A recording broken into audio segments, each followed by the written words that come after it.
Mali nga lang yung naging desisyon ko, which is talagang putangin, pinagsisiyan ko yun. Tinanggap ko yung naging kapalit. Sorry sa nanay ng anak ko, syempre sa anak ko. Welcome to Sikat Story.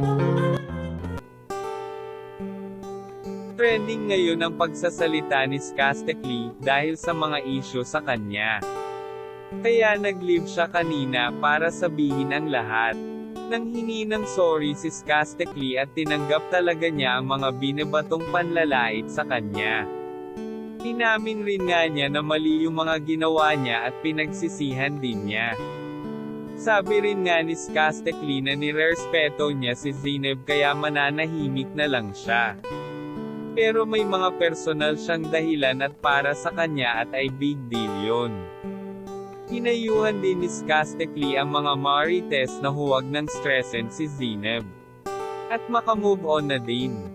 Sobrang nga din ang pagkamis niya kay Bia. Nitong June ay sobrang busy ni Skastekli kaya naman inabot na siya ng sakit at nagpa-doktor na. Ito rin yung time na nag-walkout siya sa concert dahil hindi nga makahinga. Pero hindi pa siya mamamatay kaya naman daming basher ang nag-comment sa kanyang post sa IG.